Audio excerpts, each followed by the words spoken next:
नमस्ते, मेरा नाम है प्रिया और मैंने स्टार्ट किया साबुत मसाला सप्लाई का बिज़नेस अपने शहर में। जो भी मुझे फॉलो कर रहे हैं वो उन्होंने मेरा डॉक्यूमेंट किया होगा जर्नी। बाकी मैं अपना पर्सनल एक्सपीरियंस से एक सीरीज स्टार्ट कर रही हूँ जहाँ मैं फिनेंस नॉलेज को डिकोड करूँगी।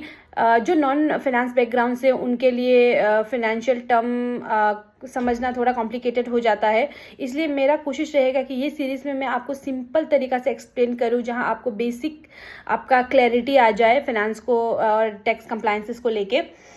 तो मैंने ऑलरेडी 2 वीडियो अपलोड किया है चैनल में बेसिक नॉलेज अबाउट जीएसटी और थ्रेशोल्ड लिमिट के बारे में। आज हम बात करेंगे स्कीम के बारे में। देखिए, जब भी आप जीएसटी रजिस्ट्रेशन करते हैं तो पहला जो स्टेप होता है वो होता है कि आप कौन सा स्कीम ऑप्ट कर रहे हैं। ये बहुत मैटर करता है जीएसटी में। 2 स्कीम होता है, एक होता है रेगुलर और दूसरा होता है कंपोजिशन। ये दोनों को हम डिफ्रेंशिएट करेंगे। देखिए, रेगुलर में क्या होता है, आपका टर्नओवर अगर 1.5 CR से ज़्यादा है तो आपको रेगुलर ही ऑप्ट करना पड़ेगा। एंड देखिए, आप फिर सोच रहे होंगे अभी तो मैं स्टार्ट ही कर रहा हूँ जर्नी, तो मुझे कैसे पता चलेगा मेरा टर्नओवर क्या होगा। तो इसका भी मैं एक्सप्लेनेशन आगे दूंगी। बाकी आपका रेगुलर स्कीम में आपको मंथली रिटर्न फाइल करना पड़ेगा। सेल में GSTR 1 और इनपुट के लिए 3B। इसका जो ड्यू डेट होता है वो होता है 10 तारीख GSTR 1 के लिए और 3B के लिए होता है 20 तारीख। 3B में आपको इनपुट मिलता है। तो ये सबसे बड़ा एक बात होता है कि आप अगर रेगुलर स्कीम ऑप्ट कर रहे हैं तो आपको इसमें ITC का बेनिफिट मिलेगा। आप ITC क्या होता है मेरा पिछला वीडियो में जाके देख सकते हैं, इनपुट टैक्स क्रेडिट। और आपका जो बायर होंगे वो होंगे मीडियम एंड लार्ज बिजनेस।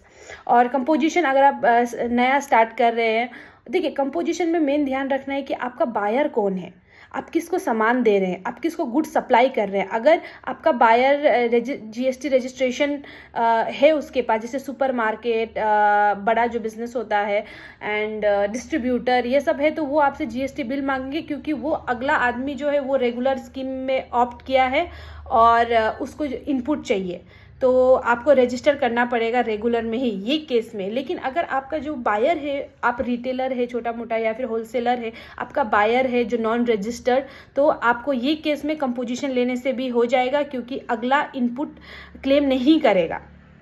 और कंपोजिशन स्कीम में आपको इनपुट नहीं मिलेगा, आपको बस क्वार्टरली फाइल करना पड़ेगा रिटर्न और 1% गवर्नमेंट को पे करना पड़ेगा। कंपोजिशन स्कीम आप 1.5 CR के नीचे आपका टर्नओवर है तभी ले सकते हैं। अगर उससे जब ज़्यादा हो जाएगा तो ऑटोमेटिकली ट्रांसफ़र हो जाएगा रेगुलर स्कीम में।